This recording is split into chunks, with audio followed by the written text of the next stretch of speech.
स्वामी समर्थ. प्रत्येक घटना स्वामीच्या कृपेचा अंश आहे. प्रत्येक घटना स्वामीच्या कृपेचा अंश आहे. प्रत्येक अनुभव स्वामीच्या प्रेमाची भेट आहे. श्री स्वामी समर्थ. श्री गुरुदेव दत्त. शुभ शुक्रवार सर्वांना. आज आहे श्रावण महिन्यातला दुसरा शुक्रवार. चला तर मी वैभवलक्ष्मी व्रताला सुरुवात केलेली आहे.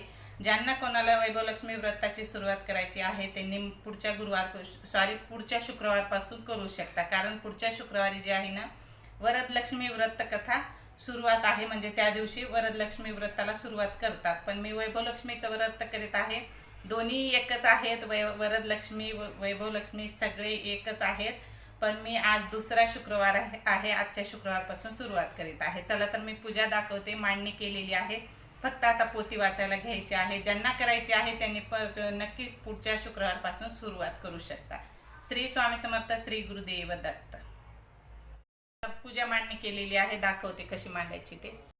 माझं देवघर जे आहे ना पूर्व पश्चिम आहे. पूर्वेकडे तोंड करून बसलेली आहे मी. एक पाट ठेवलेला आहे. पाटावर स्वच्छ रुमाला अंतरलेला आहे. तांदळाची रास केलेली आहे. तांदळाच्या राशीवर तांब्याचा लोटा ठेवलेला आहे. राशीवर हळदी कुंकवाचा स्वास्तिक काढलेला आहे. लोट्यावर पानं ठेवलेली आहेत आणि एक वाटी ठेवलेली आहे. वाटीमध्ये सोन्याचा दागिना ठेवलेला आहे आणि महालक्ष्मी मातेचा फोटो ठेवलेला आहे.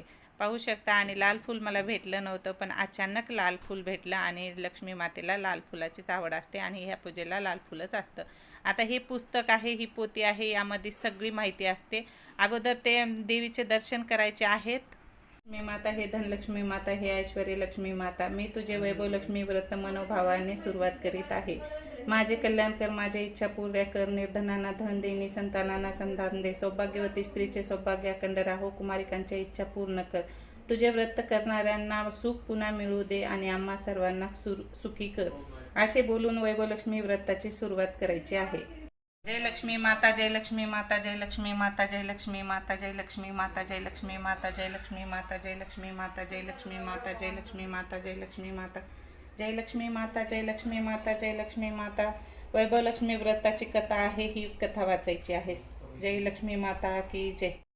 पोथीमध्ये दिलेल्या देवीचे अगोदर दर्शन करायचे आहेत आणि लक्ष्मी स्तवनाचा पाठ म्हणायचा आहे आणि त्यानंतर जय लक्ष्मी माता असे जप करायचा आहे आणि पूजेला सुरुवात करायची आहे.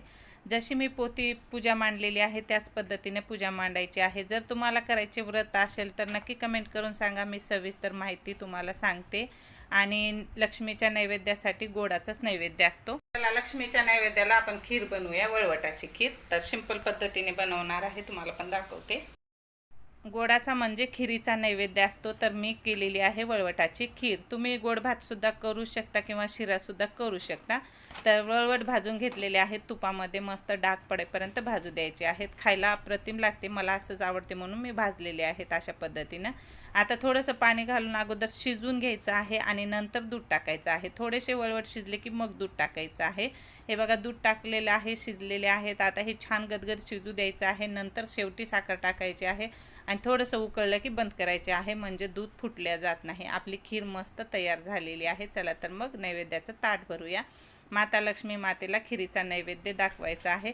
व्हिडिओ आवडल्यास नक्की फॉलो करा आणि नक्की कमेंट करून सांगा कोणाला व्रत करायचं आहे का पुढच्या शुक्रवारपासून सुरुवात करू शकता. हे बघा वळवटाची खीर तयार झालेली आहे आणि लक्ष्मी मातेच्या नैवेद्याला खीरच असते. तर तांदळाची किंवा वळवटाची. तर खीर बनवणं झालं नाही तर मग आपण शिरासुद्धा दाखवू शकतो. ते पण गावरानी तुपाचंच असतं बरं का. चला हे बघा इथं नैवेद्य दाखवून घेते. आरतीचं ताट आहे हे. इथं नैवेद्य दाखवून घेते.